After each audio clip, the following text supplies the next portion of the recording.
In the heart of the Ironwood Estate, time didn't move in hours, but in colors.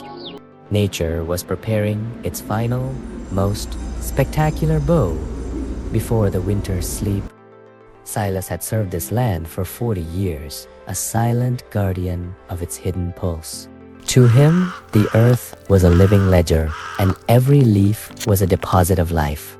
But the new master, Julian, saw only a property to be managed and a mess to be cleared. Julian despised the mezzanines of life. He craved the sterile perfection of a museum. Silas worked with the wind, moving the fallen gold as if he were conducting an orchestra. For Julian, every falling leaf was a failure, chaotic intrusion into his ordered world. The autumn gale arrived, drenching the world in a chaos of amber and bronze. "Ugly waste," he whispered, his voice as cold as the coming frost. Silas saw the beauty in the decay, the necessary poetry of things ending. He knew that the gold on the ground was more valuable than the gold in the bank. The master approached the gardener, his shadow long and sharp across the lawn. Two worlds collided, the wisdom of the old earth and the arrogance of new wealth. "Clean this rot, Silas. My estate should not look like a graveyard." "It is not a graveyard, sir. It is a nursery for the future." Julian laughed, a sound as hollow as a winter cave. "Waste is waste. Beauty is what I dictate it to be." The gardener felt the first chill of a season that wasn't just in the weather. The estate was a kingdom of gold, but the king did not understand his crown. He whispered a prayer for the trees, for he knew the price of ignorance. Winter was knocking, and Julian was preparing his war against the natural world.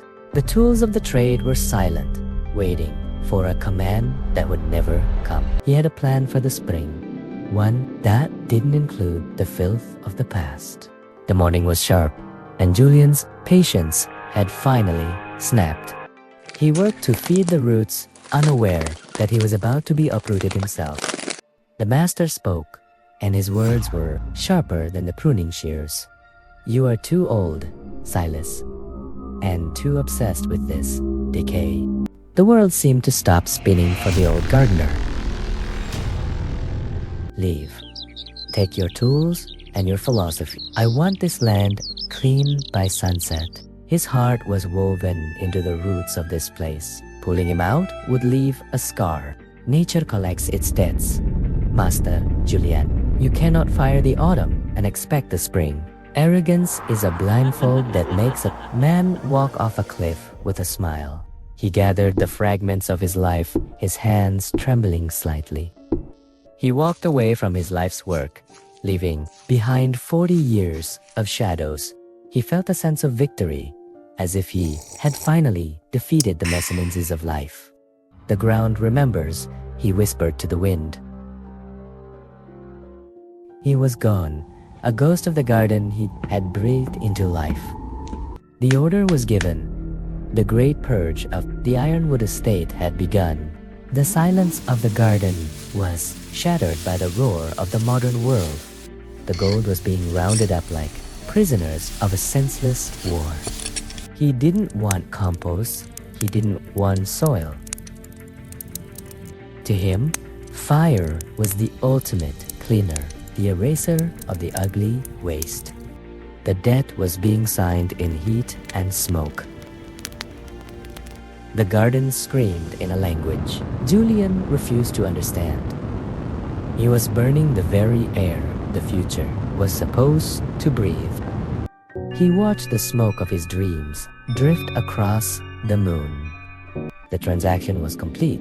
The leaves were gone, and so was the promise. The fire had died, but it left behind a silence that felt like a bruise. Julian looked at the gray expanse and saw a clean slate, unaware it was a tombstone.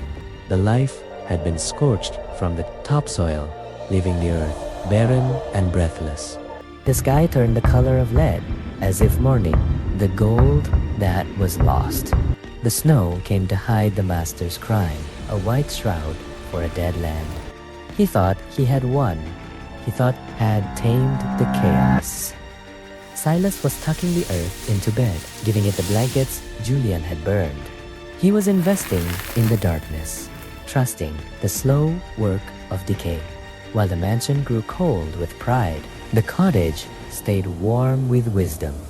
Without the warmth of the leaves, the roots beneath the mansion shivered in the frost. The snow came to hide the master's crime, a white shroud for a dead land. The earth was thirsty, but Julian had burned the water of life. Knowledge is knowing that every winter is just a long breath before the song. He was waiting for the spring to prove him right, to justify his fire. The shroud was lifted, revealing the scar that Julian had forgotten. The ground was hard as stone, refusing to wake for a master who had scorched it. Nature was silent. The debt was being called in, and Julian had no way to pay. In the humble cottage, the first notes of the spring symphony were beginning to play. The leaves had done their work. They had died so that others might live. He tried to force the spring, but the earth is a lover, not a slave. He gave the earth poison and called it medicine. The rain could not find the roots. The soil had no heart to hold the water. He had a palace of stone on a desert of his own making. The season of ash had become the season of death.